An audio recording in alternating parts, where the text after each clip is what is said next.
Olá, bem-vindos ao podcast A Menina Criança e Sua Longa Caminhada para a Liberdade. Hoje a gente está tendo um episódio muito especial, que é com a convidada a Karen Gil, de Moçambique. Ela já esteve conosco no episódio 3, que foi ao ar dia 27 de março. E agora ela está voltando para conversar sobre uma coisa muito, muito importante que surgiu das apresentações dos podcasts, que a gente já apresentou 6, que é a questão do Islã, a mulher muçulmana. Então, a gente vai conhecer um pouquinho mais sobre a Karen, ela vai falar um pouquinho mais sobre o ser muçulmana, vai falar sobre o islamismo. Hoje vai ficar mais com cara de entrevista, porque eu tô mais fazendo perguntas do que colaborando, e eu tenho certeza que vai ser excelente. Karen, você pode voltar a se apresentar, por favor? Claro. Sim, olá de novo. Felizmente, mais uma vez convidada da Lígia. Muito obrigada por essa oportunidade. Eu sou Karen, sou moçambicana e, bom, estou aqui hoje para compartilhar um pouco sobre como é ser muçulmana, o que é ser muçulmana e nesse percurso dessa longa caminhada da mulher e criança. Nesse contexto, eu gostava de pedir alguns minutinhos no final para compartilhar um pouco da experiência que tive ontem, onde recebemos cá no Parque Nacional da Gorongosa a embaixadora da Holanda, a senhora Elizabeth, e foi super incrível. E penso que vão gostar de ouvir um pouco do que se discutiu. Obrigada. Excelente. Nós estou esperando, então, chegarmos ao finalzinho para a gente ouvir sobre essa experiência. Muito legal. No parque, você vive parcialmente no parque, né? Você estuda aí e mora aí, não, Sim, durante sim. um período, né? É um programa de mestrado em Biologia de Conservação, onde concorrem estudantes moçambicanos à bolsa de estudo e vivemos cá, dentro do parque, durante 2 anos. É um mestrado intenso, mas muito interessante e aprendemos muito mesmo, durante esse período. Legal. Sobre a menina criança e o islamismo, a gente tem o seguinte. Bom, vou falar primeiro no Brasil. A gente já conversou particularmente em outros momentos, e no Brasil nós temos poucos. Eu vi nesta semana, fui pesquisar, a Associação Islâmica no Brasil. Eles calculam que no Brasil existam hoje entre 1,2 milhão e 1,5 milhão de muçulmanos. É um número muito pequeno, considerando a extensão do Brasil e uma população acima de 200 milhões de habitantes. Então, a gente tem uma conexão muito restrita e, às vezes, inexistente, a maioria das vezes, inexistente com muçulmanos. Então, o que nós recebemos dos muçulmanos são informações geralmente via Europa, ou mais frequentemente via Estados Unidos. Então, com esse olhar dos americanos, que ora é um olhar para o terrorista muçulmano e o outro, ora é um olhar para a mulher oprimida pelo Islã. Então, é sobre isso que a gente vai conversar hoje, para a gente abrir um pouco mais a nossa mente. Então, é um privilégio estar aqui com você, uma grande alegria te receber. E eu separei, fiz algumas perguntas aqui só para a gente nortear, mas em qualquer momento que você quiser adicionar alguma coisa além das minhas perguntas, você está super bem-vinda, tá bom? Então, primeiro eu queria saber, acho que é bastante importante saber como você se tornou muçulmana, se você se converteu ou é de família muçulmana. Sim, sim. Bom, o meu pai é cristão, católico, e a minha mãe é muçulmana. Eles estão casados já há mais de 20 anos e, bom, no início, o que meus pais, quando converso com eles, como é que foi, como é que se casaram e mais, dizem ter se casado por amor. E foi difícil porque a minha mãe é muçulmana, e o meu pai é cristão. Prontos, não é muito bem olhado isso. E assim foram. E eles decidiram que nos filhos deixariam que eles escolhessem que religião seguir. Mas o que acontece é que muitas vezes, pelo menos cá na África, quando uma mulher casa-se, diz-se que é ela que deve mudar de religião. mas a minha mãe não mudou. Mas teve influência nos filhos que o meu pai levava-nos à igreja desde cedo. Então, no início eu ia à igreja católica. Eu lembro de ver as meninas com velas. E eu gostava muito, por acaso. Meu pai toca guitarra e piano na igreja. Então, eu ficava lá com ele no lado da banda enquanto tocavam e ficavam lá muitas crianças. E pronto, foi assim crescendo. Mas eu perguntava à minha mãe, você, que ela não ia, né? Então ela explicava que não, eu sou muçulmana, mas eu também quero ir conhecer onde você ora. E eu acabava indo mais com minhas primas à mesquita na sexta-feira. E eu perguntava, porque as pessoas oravam, normalmente na mesquita é com o imã à frente, o homem que conduz, e as pessoas seguem. Eu perguntava à minha prima, o que é que vocês estão a falar? Tipo, porque era, a oração é em árabe, eu não sabia nada. Ah, Então, sim, eu fiquei curiosa, eu quis saber o que que falavam. E quando voltei para casa, eu fui pedindo à minha mãe que eu quero aprender madraça. Mas eu penso que minha mãe ficava um pouco receosa, porque eu era a mais nova, sou a mais nova, nós éramos quatro, o mais velho faleceu e ficamos três. Os meus três irmãos iam, os meus dois irmãos, perdão, iam à igreja. Então, sou eu é que estava a ir fora do padrão. aham. Então, minha mãe não explicava tanto assim, mas eu sempre insistia que eu quero, eu quero. Então, minha mãe disse: fala você com teu pai. Eu lembro uma vez que eu, mais ou menos, eu estava, eu acho que tinha uns 6 anos, e era domingo, e meu pai já mandava prepararem-me cedo para ir à igreja com ele. E eu fiquei a fazer ronha, eu não queria, eu ficava sentada, chamavam-me para banho, eu sentava. E meu pai ficou a chatear-se com as pessoas que tinham que ajudar-me a preparar, porque estão a demorar. Então eu falei, pai, eu não quero. Eu quero ficar muçulmana, eu não quero ir à igreja. E foi assim. Meu pai ficou aborrecido, mas deixou. E as pessoas falavam que vai ser difícil, não vais conseguir. Mas eu, como ainda era criança, ainda só ia assim por brincadeiras. Mas quando eu tive 9 anos, eu já comecei mesmo a pedir minha mãe que eu queria aprender. E minha mãe matriculou-me numa madraça. Antes disso eu ia, mas era assim de brincadeira, só seguia pessoas que iam. Mas com 9 anos eu entrei mesmo numa madraça, fui matriculada e comecei a aprender o árabe e as lições sobre a religião. Então foi daí que eu comecei a aprender mais sobre a religião. Olha É. que legal. Olha que bacana. E daí você cresceu, compreendeu tudo, já conhecendo seus Sim, irmãos ainda são católicos? sim, sim. Seus A minha irmãos? irmã depois também converteu-se, ficou muçulmana. Quem? A minha irmã A sua reverteu-se, ficou irmã? muçulmana. Olha que Sim. legal. Que O bacana. meu irmão ainda é católico e o Seu meu irmão pai. católico, seu pai católico. É uma família Sim. bem aberta e é maravilhoso que seja assim, né? É, Nossa, é. é maravilhoso que seja assim. E como é que você equilibra, então? Você é estudante de mestrado, você é casada, você é mãe, você tem as suas obrigações religiosas. No terceiro episódio que a gente conversou, você falou que você também tem um grupo de mulheres que você ensina, né? Então, todas essas atividades, como é que você coordena isso em termos de. Você acha que a religião está ligada a tudo isso, a sua fé está ligada a tudo isso? Como é que funciona? Hum, ok. Eu diria que é a fé, porque às vezes você pensa que eu não vou aguentar, eu socorro, para tudo. Mas depois acontece alguma coisa que te motiva a continuar. Então, não me sinto abandonada. Sinto que tenho sempre a presença de Allah comigo. Isso é uma coisa que me motiva muito a continuar com essas coisas todas e a superar muitas coisas. Porque acima da religião, acima desses todos contextos, tem a nossa cultura.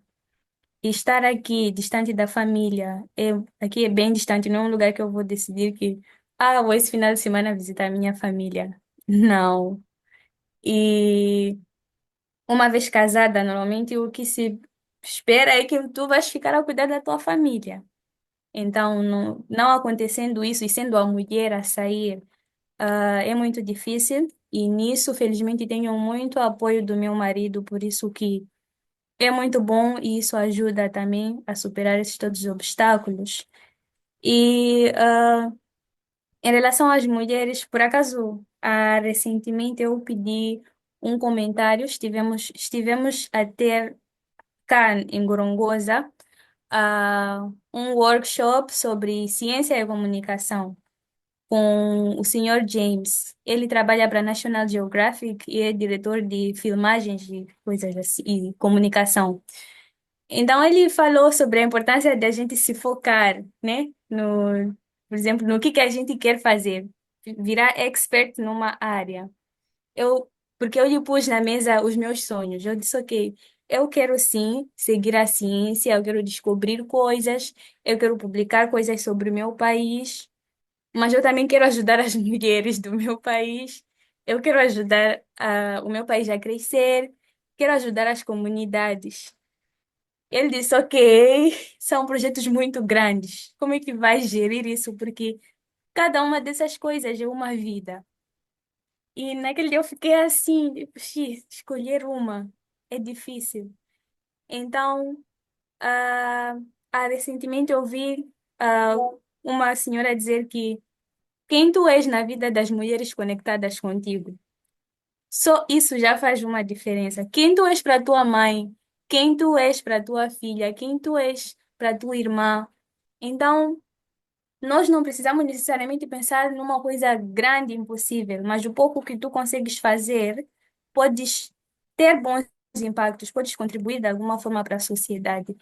Então, estando aqui distante do grupo de mulheres que tenho em Quelimane, que é minha cidade, é um grupo de madraça, este é um grupo religioso, mas tratamos de assuntos sociais também, porque estamos em sociedade e a religião também fala sobre relação com vizinhos, relação com os não muçulmanos, relação entre nós. E é muito sobre paz, é muito sobre compreensão, é muito sobre ter uma sociedade saudável, respeitosa uns com os outros, a ajudarem-se uns aos outros. Então, sempre vai ter um impacto social, porque depois elas, as senhoras, as adolescentes, as meninas também aproximam com suas preocupações pessoais, da sua vida, da sua família que estão a sofrer isso e aquilo. E a gente dá as opções. Ok, tu podes tentar fazer isso ou aquilo para ou ir conversar com essas pessoas que em algum momento estão a complicar-lhes as vidas para ver se melhora alguma coisa. Então, eu acho isso muito importante. É sobre a humanidade. Tu podes aprender muita coisa e ficar a trabalhar fechado num laboratório, vai descobrir muitas coisas interessantes. Mas quem tu foste para a tua espécie humana, para a nossa sociedade, é muito importante, porque mesmo aquele conhecimento para valer, tem que partilhar para alguém, tem que ser útil para as pessoas. Como é que tu vais ajudar isso? Então, acho que é bom linkar. E na parte da família, tenho muito apoio do meu marido, felizmente, e converso com a minha filha, tem 3 anos. Qualquer mãe imagina o quão difícil é estar longe de sua bebê. É mesmo muito difícil. E as pessoas falaram-me antes de vir para cá, as muçulmanas como eu, que tu não vais ser aceite, como que estás aí distante da família. ah, Aqui é sobre ciência. Ciência normalmente depois é completamente desassociada com religião. E mesmo as pessoas aqui, algumas vêm e ficam tipo, how? Como assim? Temos aqui uma muçulmana a aprender sobre ciência. Mas eles fazem esforço em respeitar. Alguns eu noto que ainda ficam pasmados. Yeah, mas vão se adaptando. E para mim, isso é importante porque precisamos normalizar isso. Se não for eu, hoje, ou outra qualquer muçulmana, nós não vamos ser conhecidas. Nós não vamos estar em nenhum lugar. Então, eu espero que eu possa motivar mais mulheres que querem estudar, que querem alcançar seus sonhos, que se ela for aceita lá, ela conseguiu, eu também posso. Porque eu também sou uma humana como outras qualquer. Então, podem também chegar aqui. Então, não é fácil, mas não é impossível. Requer muito trabalho, requer muito esforço. Às vezes está tudo muito apertado aqui, mas procurar um tempinho para ligar para casa. Às vezes brigamos, mas depois nos entendemos. Então, não é fácil, não vou dizer que é fácil, mas é possível. Com muito esforço, com muito trabalho, é possível gerir tudo isso. Nossa, que fantástico. Você vê, com poucas palavras, você já quebrou um paradigma, né? Você já, toda aquela visão que a gente tem, né, da muçulmana, principalmente abrindo a câmara e ver uma mulher com o véu. Como se chama mesmo esse véu? Você já disse, eu me esqueci. Pardá ou niqab. Repete. Mas o véu tá bom, tá já falar em português é véu. É véu. Esses outros nomes são árabes, sim. Então, mas eu O posso véu usar a também tá palavra véu certo. mesmo. Pode usar a palavra véu mesmo. Então, a gente já abriria a questão do tabu, né? Já abriria a câmera. Nossa, tá falando com uma mulher, coitada, ela não vai gravar e não pode tirar o lenço, coitada, né? E aí você já tá abrindo um mundo, né, para gente, que você está estudando ciência, você está separada da sua filha provisoriamente para poder seguir os seus sonhos, que é tudo aquilo que a gente diz que não é permitido para as mulheres, né? Estando aí em Moçambique, uma curiosidade que eu tenho é, bom, para nós a vida de mulher em qualquer lugar do mundo não é fácil, em alguns lugares é mais difícil do que em outros lugares, e lendo sobre comunidades africanas, sobre situações africanas, sem falar do Brasil, porque no Brasil a gente tem muitos problemas aqui para as mulheres também, socialmente falando, né? Mas só para contextualizar, porque eu vou voltar, porque eu estou fazendo uma entrevista hoje com você. Então, ser mulher na África, em muitos países da África, eu entendo que é difícil por si só. O fato de você ser muçulmana agrava isso ou não? Em alguns momentos pode, porque para mim, pessoalmente, não tanto, porque quando uma pessoa tenta me espezinhar, tenta me discriminar, eu sinto pena dessa pessoa mesmo. Porque para mim, você que não está bem, coitada de ti. Mas me dói saber que há pessoas que a quem serão feitas o mesmo e vão se sentir para baixo e vão ser desmoralizadas. Então, por isso, antes eu ignorava, eu não ligava mesmo. Agora, sempre que possível, eu falo que, ei, procuro chamar a atenção, que não fica bem, por que que estás a falar isso? Porque a gente pode ignorar porque a gente não se importa, mas amanhã vão fazer com alguém que se importa e não consegue falar. Então, há esse dilema, nós somos chamadas de ninjas quando andamos na rua.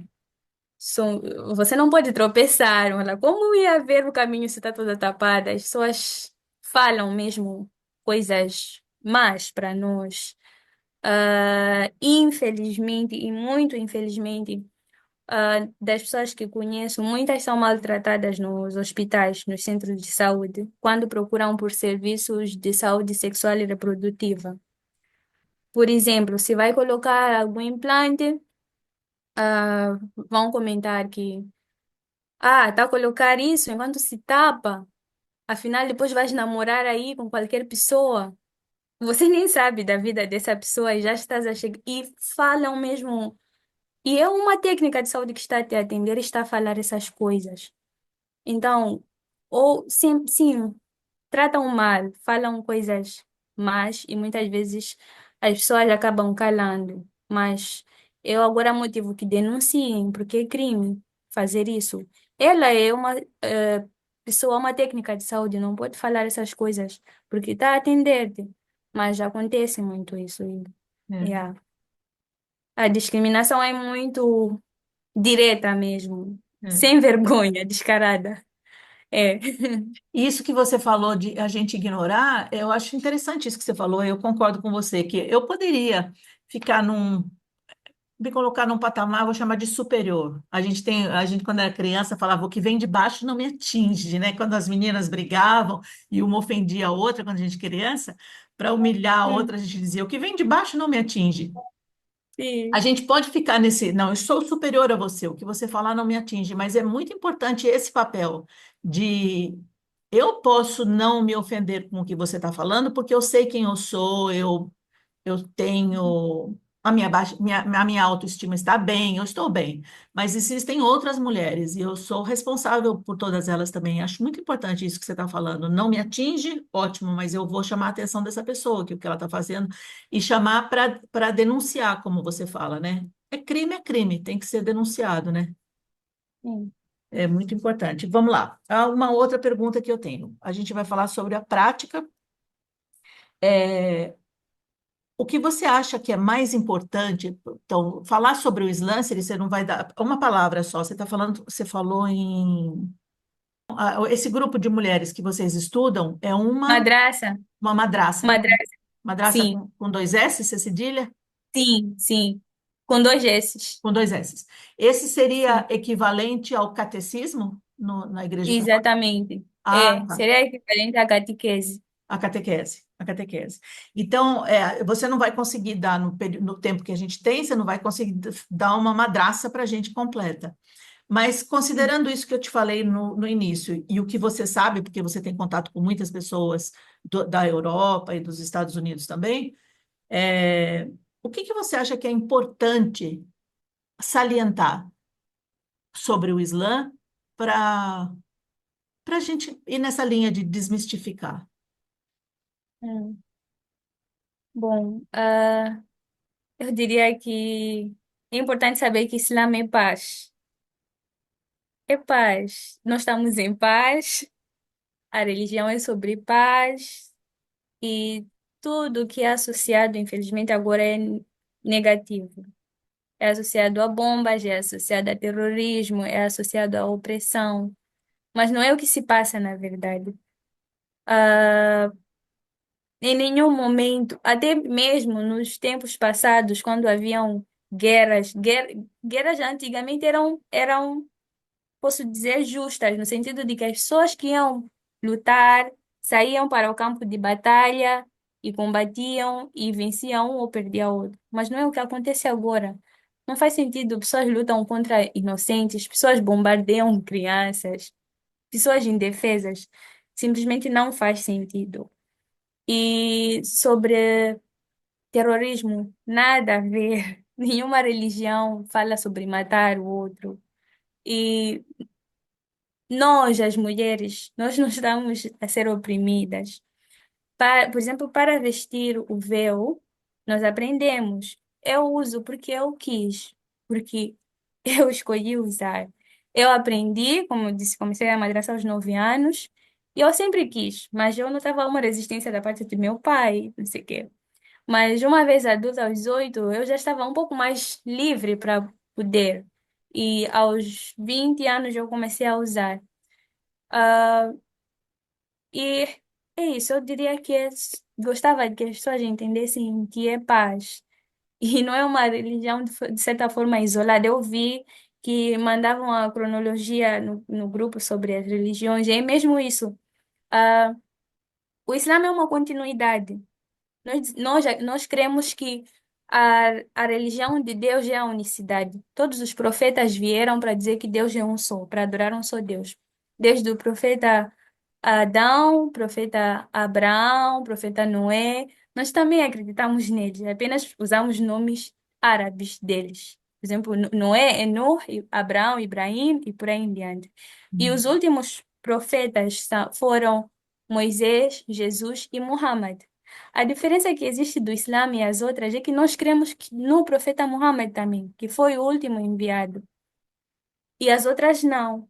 Mas nós cremos também no profeta Jesus, que ele foi enviado, ele nasceu da sahabia Maria, que a paz esteja com ela.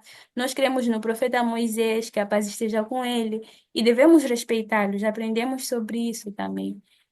Então, é uma continuidade sobre essa linha de trazer a unicidade de Deus, não adorar outro ser além de Deus, não adorar ídolos e paz, paz, bem-estar, aqueles mandamentos que ensinam, que são as coisas básicas para a vida em sociedade, né?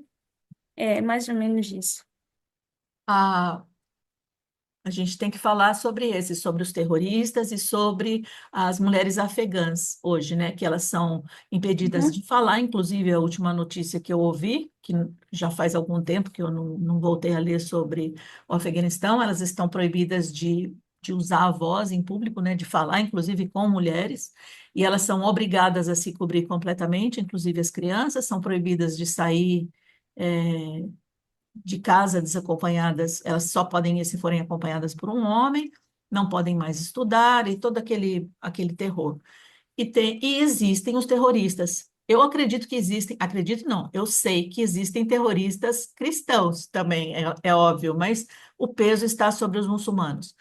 Essas pessoas, tanto o Talibã quanto, vamos generalizar, terroristas generalizando, essas pessoas não estão seguindo o Islã. Uma comparação é uma pergunta que eu te faço. Uma comparação que eu estou fazendo é que os judeus hoje, judeus de fé, os judeus, muitos judeus, não os judeus, vamos tirar o artigo, judeus de fé, judeus que seguem a religião, estão se declarando contra Netanyahu e acusando de não ser judeu, de o sionismo não ser judeu. Então, essas pessoas extremistas islâmicas não estão seguindo os ensinamentos, é isso que você está falando. Não estão seguindo, Lígia. E eis a importância de estudarmos.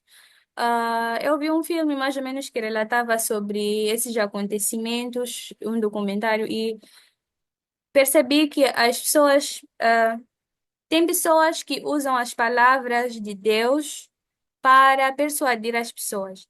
Nem todos que estão lá são, ah, como eu diria, alguns são inocentes, são tapados. Tem os que sabem o que é que estão a fazer, quais são os objetivos deles, reais, e muitas vezes nem é relacionado à religião, são coisas políticas, são coisas que tem pessoas grandes em cima, que nós não sabemos quem são. Porque, se, por exemplo, em Cabo Delgado, onde a cidade que está a ser atendida, atacada, desculpa, é um lugar que tem petróleo. Então, não é em qualquer área onde atacam. Há, eu creio que há outros motivos por detrás disso tudo que acontece. Mas nisso, há pessoas que são persuadidas inocentemente, que vão lá a pensar que eu estou a sacrificar-me para Deus e não sei o quê. Não faz sentido, porque, em primeiro lugar, o suicídio é um pecado. Por que que havia estudo de suicidares? Suicídio é um pecado. Então, há pessoas, infelizmente, inocentes nisso, inocentes no sentido de que são persuadidas com base na religião, são ditas que tu vais ao paraíso, que tu vais, sei lá. E há outras que sabem realmente, os que estão em cima realmente sabem quais são os motivos e nem é sobre religião. Então, há mesmo isso. Infelizmente, é o que está acontecendo. Algumas são pagas. Estive a conversar com um colega que vive mais para o norte e interagiu com algumas pessoas que foram sequestradas, na região norte de Moçambique por causa do terrorismo que estava acontecendo em Cabo Delgado, na região de Palma. E outros são pagos mesmo. São dados muito dinheiro. E dá que esse dinheiro tu vais viver, vais fazer tuas coisas e juntar-se a nós. Os que não aceitam se juntar são mortos. Outros é no sentido de que deixa-me, eu só me junto ou me matam. E muitas vezes são os homens que são apanhados. Então fica um grupo grande, mas com diferentes ideais, só que quando vão lá na frente usam a capa do Islã para sujar. E por acaso nós muçulmanos já estávamos, de certa forma, aware, já estávamos Cientes. cientes disso, porque nós já aprendemos que o Satanás ele vai usar de todas as formas para sujar o nome da verdade, para que as pessoas não aderam à verdade. Então, é por isso que eu digo, há muita necessidade de nós estudarmos e explicarmos quem nós somos, o que é Islã de verdade, porque se nós ficarmos fechados, vão eles na frente e vão deixar essa história, vão deixar essa imagem. Por isso há mesmo essa necessidade. E nós já estávamos cientes que isso ia acontecer, a imagem do Islã ia ser sujada. É uma coisa que o profeta Muhammad sallallahu alaihi wasallam, que a paz esteja com ele, já falava. há 1400 anos atrás, que vão chegar esses tempos em que vai ser muito difícil de seguir Islã e a vida dos muçulmanos vai ser muito difícil. Só mesmo com fé para conseguir usar o véu e sair na frente com todo mundo a olhar para ti, parece uma extraterrestre. É, É. nossa. É. Eu vou te fazer uma última pergunta antes de você falar sobre esse encontro que me pareceu ser bastante importante, isso que você vai contar. É sobre o véu de novo. Você disse que quando você tinha 9 anos você começou a estudar. Que idade você tem hoje? Posso perguntar? Sim, claro, 24. Ah, flor da idade. Bom, seus olhos e sua voz dizem, né, que você é bastante jovem. Então, com 9 anos você começou a estudar, depois já a menina maiorzinha você já queria usar o véu, seu pai não autorizou, não se sentiu confortável com isso. Com 19, 20 você começou a usar. Por que se usa o véu? Se você puder falar um pouquinho, qual é o significado desse véu? Sim. Bom, de forma geral, no Islã, nós somos aconselhadas a seguir o estilo de vida que as, as mulheres dos tempos dos profetas seguiam. Se formos a ver, mesmo a Maria tapava, cobria-se. E por isso que, olhando as vestes dos muçulmanos, parece-se mais com as vestes dos tempos passados. É uma forma de identidade para nós. É uma forma de tu mostrares que tu és e tu gostas de ser, porque a, a nossa aparência já diz alguma coisa sobre nós. E também porque, em parte, posso dizer que houveram tempos em que havia mais assédio, de certa forma, na minha vida, e eu pensei que, ok, se eu me tapar, talvez possa reduzir. Não, não deveria ser assim, porque cada um devia controlar-se e prontos. Mas eu faço isso também como uma forma de evitar essas situações e felizmente chegou a reduzir e eu gostei dessa redução e também é uma das coisas que contribuiu para que eu usasse o véu. Como uma forma de identidade e outra coisa que eu, agora nem tanto, mas eu era muito tímida. Usar o véu me ajuda a falar com mais confiança. Eu fico tipo, ninguém está olhando para mim. Igual criança, né, que fecha os olhos e faz de É conta que tudo verdade. acabou, Deixa né? os olhos e fala tudo. É, também, e sim, ajuda-me também nesse sentido. Eu fico um pouco mais confiante que, ninguém está olhando para mim, eu consigo falar mais. É, Se você fosse para um país europeu, se você fosse para os Estados Unidos, um país bem, vamos, vou tirar os Estados Unidos da minha fala. Se você fosse para um país europeu ou viesse para o Brasil hoje, onde existe maior liberdade, você ainda usaria o véu e continuaria, mantendo essa sua identidade, independente do que a maioria das pessoas usam. é mesmo aqui, é difícil. Olha, que aqui não há muçulmanas, quase. No E, parque ou em Moçambique? sim, aqui no Ah, no parque. parque. Ah. E no início foi muito difícil. Até hoje as pessoas meio que reclamam, mas já estou meio habituada. Mas foi muito difícil. E olha, eu gosto de crianças.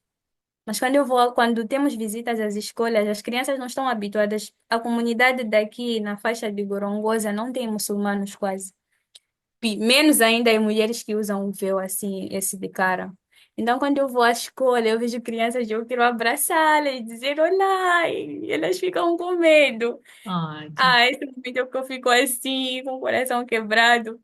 Mas tem uma criança que eu conheci aqui no parque, ela ficou com medo, é minha amiga agora, a Aurora. Mas depois ela tirou-me o véu. Ela ficou preciso assim te com ver, eu preciso te ver. tirou-me o véu. Então, Eu disse é que era a difícil. última pergunta, mas eu tenho mais uma antes de você falar, a última agora. Você tem uma filha, menina de 3 anos de idade, você tem um pai que é católico, seu marido é muçulmano também, eu presumo. Sim, Se a sua sim. filha em algum momento optar por não ser muçulmana ou ser muçulmana e não usar o véu, você está tranquila com isso? É uma opção dela. Bom, no Islã disse que tu deves convencer. Não é sobre vencer, nem é sobre forçar. Então, a pessoa decide a, a seguir ou não. O que a gente tenta fazer desde pequeno é educar, mostrar, explicar o que é para que a pessoa, se possível, siga, né? Mas pode acontecer realmente e nós não devemos obrigar, porque é um dos princípios da religião. Tu deves seguir Islã para agradar a Deus, não por pessoa, porque, então, seria difícil, mas o princípio é um dos princípios da religião que a pessoa deve escolher, a pessoa deve seguir, não vai ser forçada, o Islã não se força, então seria Fantástico. da, da, da opinião dela, né? É. Fantástico. Então, nossa, eu acho que eu estou satisfeita com as perguntas. Podia ficar conversando horas, né? Aí você conta agora para a gente desse evento que você viveu ontem, você falou, né? Com essa Sim, pessoa da sim, Noruega. Eu gostaria que você falasse mais sobre isso, então, por favor. sim, mas um pouquinho antes eu gostava de partilhar algumas coisas sobre, já que estamos no contexto das mulheres, Ah, das mulheres no Islã. Ah, primeiro, sobre a criação, por exemplo, sobre a Eva. No Islã, nós não podemos, nós somos proibidos de dizer que a Eva forçou Adão a comer a fruta. Nós culpamos o Satanás, que enganou aos dois. É-nos proibido dizer que foi a mulher que forçou o homem a comer, e tem pessoas que dizem, nós estamos a pagar pecados da Eva. Para nós, isso é uma falta de respeito e devemos respeitar a eles, porque o Adão e a Eva nós consideramos que são os nossos pais. E todos nós somos irmãos porque consideramos que ele foi criado com diferentes tipos de areia. A branca, a mais escura, a mais forte, a mais leve. E por isso também tem pessoas de diferentes cores e outras mais fortes, outras mais fraquinhas.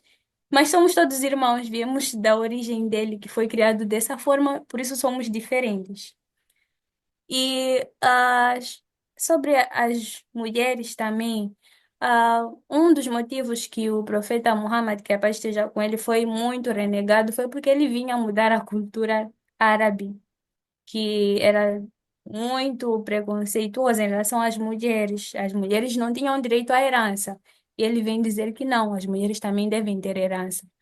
As mulheres eram enterradas vivas, era uma vergonha ter uma mulher naquele tempo, mas ele vem dizer que vocês devem amar as vossas mulheres, vocês devem amar as vossas filhas. E aquela pessoa que cuida das filhas vai ter o paraíso. Então isso foi um...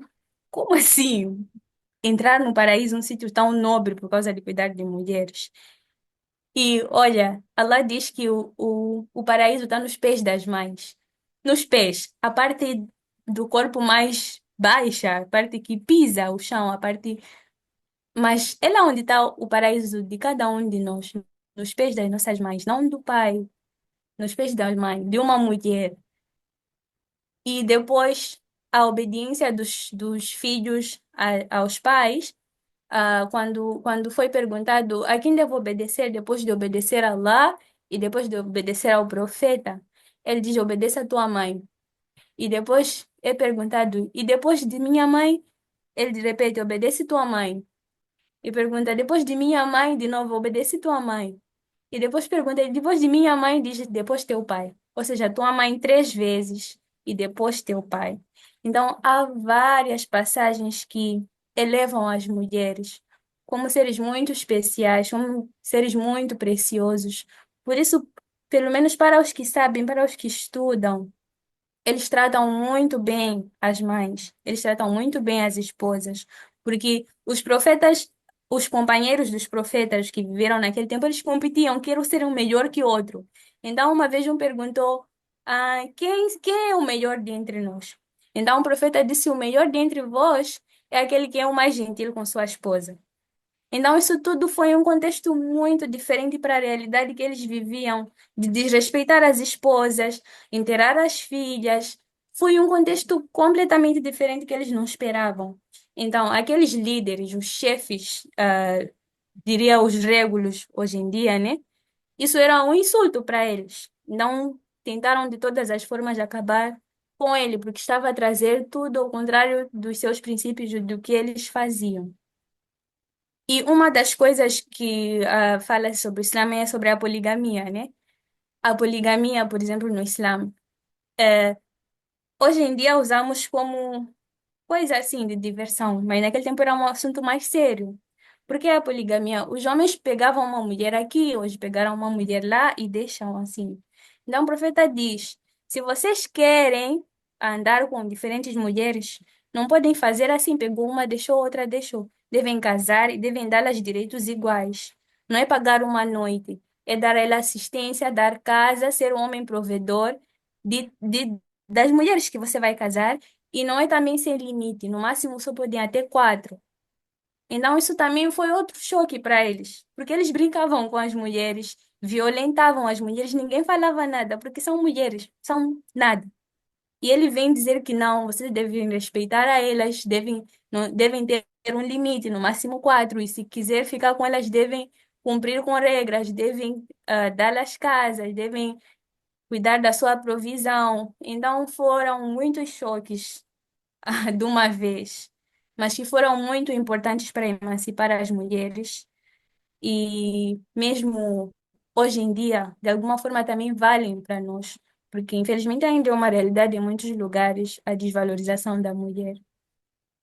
É, espero não ter levado muito tempo, Nossa, não, mas não, queria peraí, dizer, surgiu uma pergunta agora, porque você sim, voltou agora a vários assuntos que a gente traz na.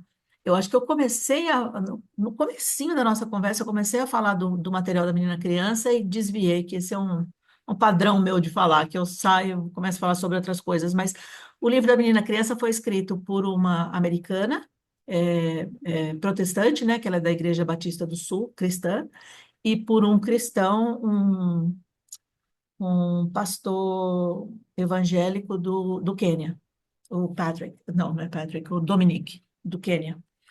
E só que eles trabalham, o Dominic está na África e a Emily, ela trabalha com muitas organizações na África. Então, talvez por isso, eu suponho, por estar lá naquele contexto, o livro traz muitas coisas da África, traz também da Índia, traz de outros países, traz do próprio Estados Unidos, mas traz muito da África.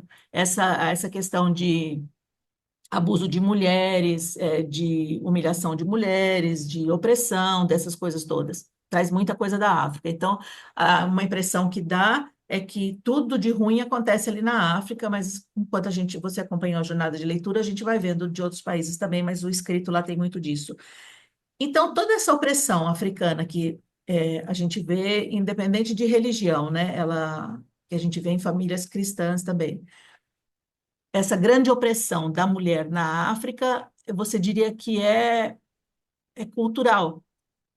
Quando eu falo na África, você desculpa quando eu falo África, eu sei que são muitos países, eu não vou falar da América sim, do sim, Sul, que sim. são menos países e é tudo diferente. Então, nesses lugares na África, onde são apontados a maior opressão, as maiores injustiças, nesses pontos africanos, seria por questão cultural, será? Ou já é uma opressão do colonizador? O que será? Eu diria que pode estar, deve estar associado a questões culturais, porque a partir do momento que a menina cresce naquela desigualdade de menina faz isso, menino faz aquilo, menina é que deve fazer isso. Isso é mais sobre cultura. Porque, por exemplo, se a gente decidiu educar nossos filhos, as nossas crianças de acordo com os princípios islâmicos. E aí todo mundo trabalha, todo mundo tem que aprender tudo. Porque se você seguir o exemplo do profeta, ele ajudava as esposas. É o que eu digo para muitos dos muçulmanos, porque nós somos padrinhos de alguns casamentos muito cedo. E quando as esposas, as nossas afilhadas reclamam que ele não me ajuda, a gente pergunta a eles que exemplo tu estás a seguir? Porque se estás a seguir o exemplo do profeta, ele ajudava, ele trabalhava, ele também pegava na vassoura.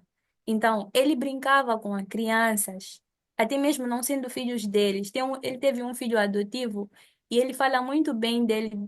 Tem várias passagens que ele fala do profeta, que às vezes ele mandava, ele esquecia, mas ele nunca o bateu que ele o levava e punha no pescoço a passear com ele. Mas pais não fazem isso. É, o que acontece muito no nosso contexto é pai fica lá, mãe fica lá, crianças ficam lá. Mais ou menos criança com mãe podem se juntar. Mas há pais que nunca pegaram no seu filho.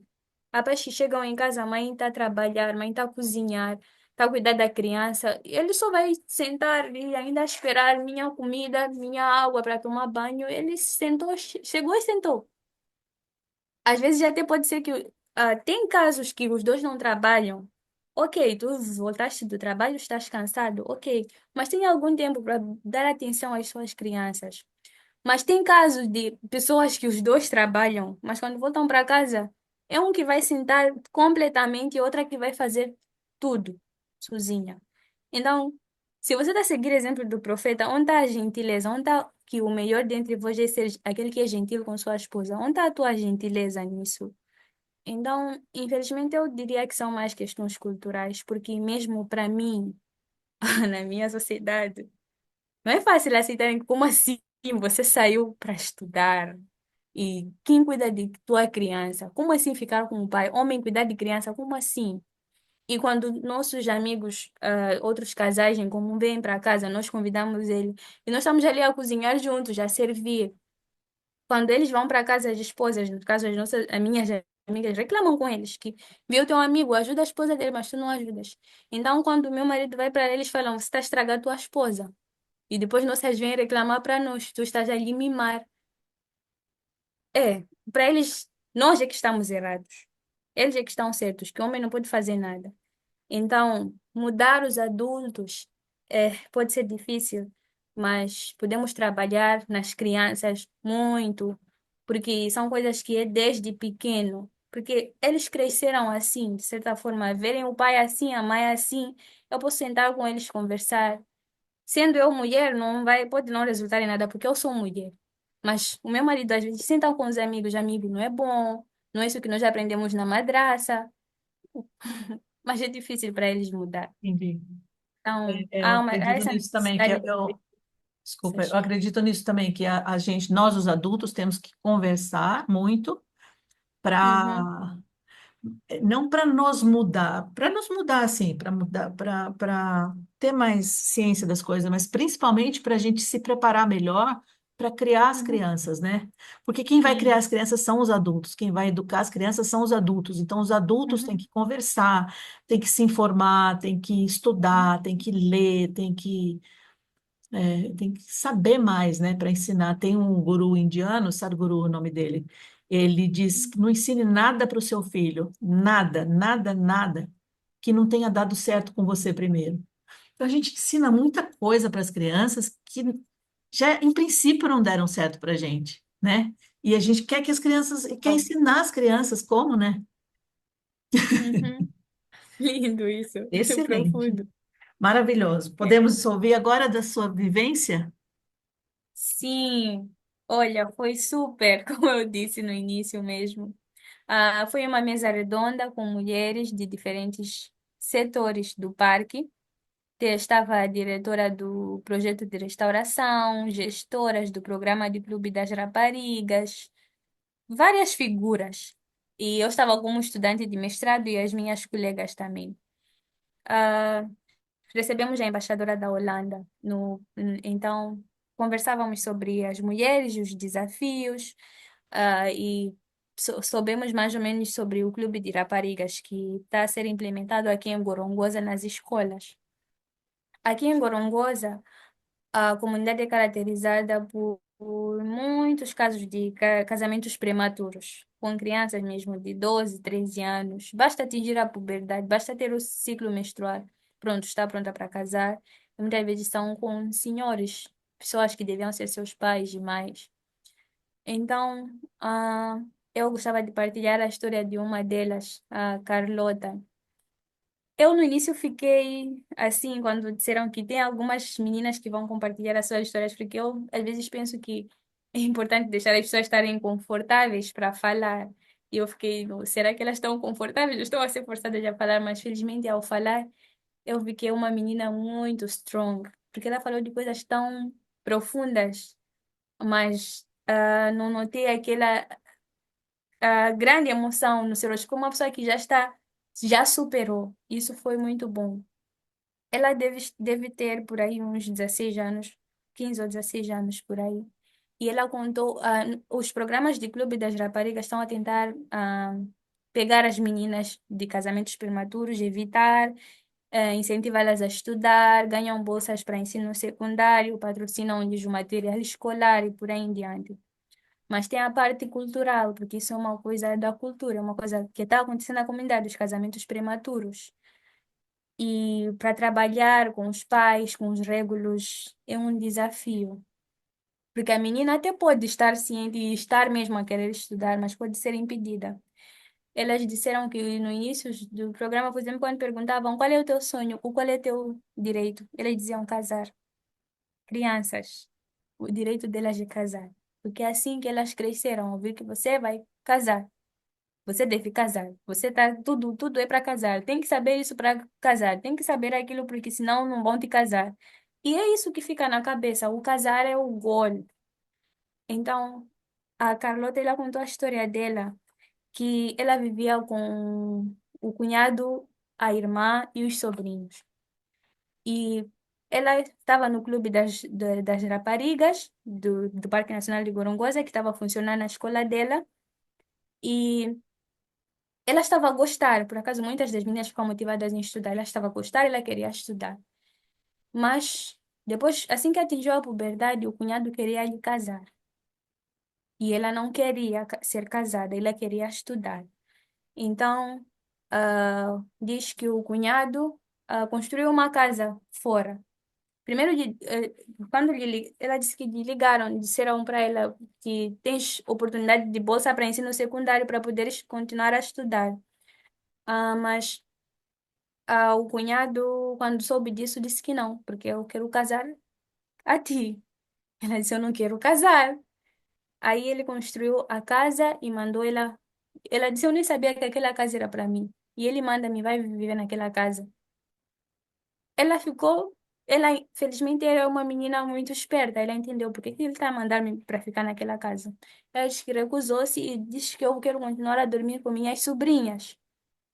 Mas então ele, quando acabou de construir a casa, mandou as filhas para lá. Tipo, já que tu não queres ir para lá, mandou as sobrinhas para lá e ela ficou naquela casa sozinha. Então ela diz que quando anoitecia e ela sabia que ele vem, ela fugia e ia dormir no mato. Aquilo me quebrou o coração. Ela diz que eu escondia-me no mato quando ele vinha e ficava lá até ele ir embora. Dormia até no mato. E depois da manhã você voltava.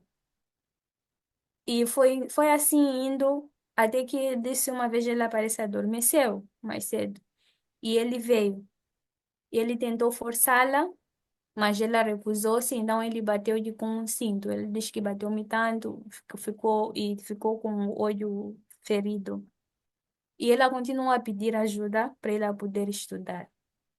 E felizmente depois ela conseguiu essa oportunidade para a bolsa e o cunhado acabou falecendo.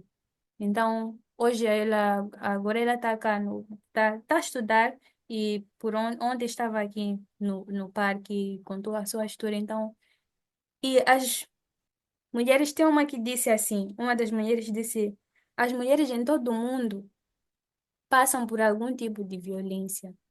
Então, atualmente a situação está tão má que tu já nem perguntas se tu foste violentada. Perguntas que tipo de violência tu sofreste. Uau! E a outra diz que ah, o que eu acabei falando mesmo no início, que o nosso papel ah, como ativistas é, de certa forma, obrigatório. Você tem que fazer alguma coisa. Por isso que é importante você, primeiro, se saber quem tu és, quem tu és na vida das mulheres conectadas a ti. Quem tu és para tua mãe, quem tu és para tua amiga, quem tu és para tua filha e outras mulheres. Porque devemos ser unidas, devemos nos apoiar. Porque às vezes estamos lá no chão, o que precisamos é só de alguém para nos dizer: ei, vamos, tu consegues. E, yeah, a nossa caminhada como mulheres é mesmo longa e urgente. É, era mais ou menos isso que gostava de partilhar. Foi Nossa, muito muito lindo. legal. Muito legal, né? Essa pessoa, repete, quem é essa pessoa que estava liderando a roda da da Holanda? Holanda, embaixadora Holanda, da Holanda. embaixadora da Holanda. Nossa, Sim, que foi uma lindo. recepção para ela e no final ela mesmo ficou emocionada que ao falar foi mesmo muito profundo. É, foi, tiveram mais histórias, mas prontos, o tempo não está a nosso favor, mas foi lindo. É, Cada uma ali, uma delas disse, por trás de cada mulher de sucesso, as role models. Pergunta-lhes o que se passou, quais são os picos, como é que tu conseguiste aí chegar? é, Como? Porque não tá fácil para ninguém. Então, quando tu olhas uma mulher de sucesso, não é porque foi fácil para ela. Então, pergunta. Eu lembrei de nessa hora, eu olhava para Francisca, estava no outro canto, eu olhava para Francisca a pensar em ti. E no caso que acabamos de falar da doutora Nawal, prontos, são mulheres de sucesso, mas que passaram por um caminho cheio de espinhos. Então, eles disseram, esse caminho tem espinhos, esse caminho tem facas. Então, chega a altura de tu também te preparares, pegares a tua para conseguires atirar e chegares lá à frente. E a importância de você ter em mente onde eu quero chegar. Porque se tu tens em mente onde tu queres chegar, as pessoas podem te apoiar. É que nem quando estás perdido e vais perguntando onde é sítio X, onde que é, onde que é. As pessoas te dizem, vai para lá, tu acabas chegando.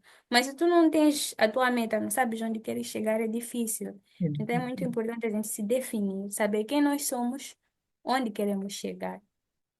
É. Fantástico. E com relação à doutora Naual, eu acho que isso que você falou é que não é só, não é vencer sozinha, né? A gente não, eu acho que não tem como a gente vencer sozinha, né? Uma pessoa que vence, essa menina, por exemplo, que conseguiu, que está estudando, que passou por tudo isso, esse partilhar dela, esse contar para as outras como que aconteceu, ajuda as pessoas, traz esperança para as pessoas. Nossa, eu também estou atravessando um momento tão difícil. Às vezes nem é um momento nem é uma questão de assédio sexual, não precisa ser exatamente a mesma coisa, mas é como você falou, é um outro tipo de violência. Eu estou sofrendo uma violência e olha, ela passou por isso, eu também consigo passar por isso.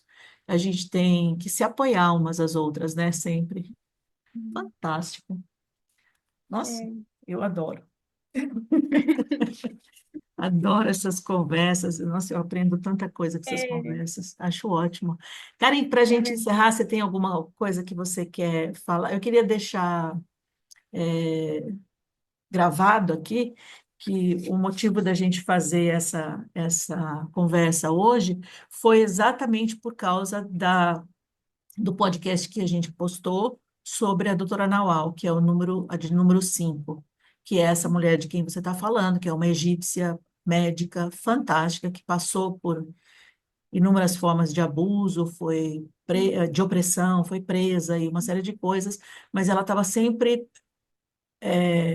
preocupada com as mulheres, sempre preocupada com a emancipação das mulheres, mas aquele contexto, por ela ser uma egípcia e ela ser muçulmana, aquele trecho falava muito das mulheres muçulmanas.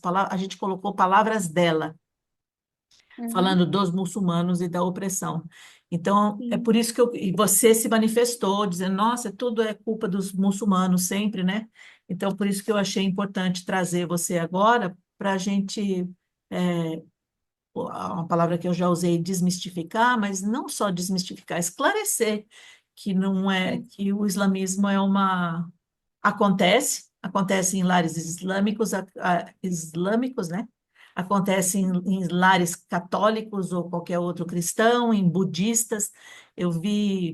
Fiquei estarrecida há alguns meses que eu fui estudar sobre os Rohingyas, né? Aquele povo de Mianmar. Por que que são muçulmanos perseguidos? Por que são perseguidos aqueles muçulmanos? E aí são budistas perseguindo os muçulmanos. E o motivo principal é a cor deles, né? É o motivo que mais aparece nas justificativas das pessoas, é que aquelas pessoas são escuras. Esses Rohingyas são escuros, provavelmente, historicamente, eles vieram da Índia para Mianmar, do sul da Índia, onde as pessoas são mais escuras, e os budistas não os reconhecem como pessoas de bem. Então, é muita perseguição, mas é talvez por muita ignorância, né? a gente vai somando, né? Não é muçulmano aqui, é terrorista ali, é muçulmano ali, a gente vai somando, vai criando um monstro, e de repente a gente vê um muçulmano, já vai dizer, nossa, não, na minha casa eu não vou convidar, vai saber lá o que está na cabeça deles, né? Então é muito importante a gente conversar, muito importante a gente saber. Eu estou muito feliz de você ter aceito o convite, de conversar comigo. Eu quero ter você outras vezes, que você é uma amiga muito especial. E a gente vai Obrigada. encerrando aqui. Você pode dar sua palavra final para a gente terminar. É bom, muito obrigada também. Fiquei muito feliz pelo convite. É um mar imenso de muitas coisas, muita informação, mas valeu a pena. E espero que, se houverem mais questões, se houverem mais dúvidas, eu estou mesmo aberta, porque a ideia é essa de esclarecer. O meu sonho é pela união de todos. Eu sonho com um mundo unido, com todos se respeitando, independentemente de o que tu pareces, quem tu és. Vamos tentando trabalhar por esse mundo de mais respeito, mais solidariedade e assim. Excelente. Obrigada. Muito obrigada, Karen. Muito obrigada. Um beijo para você.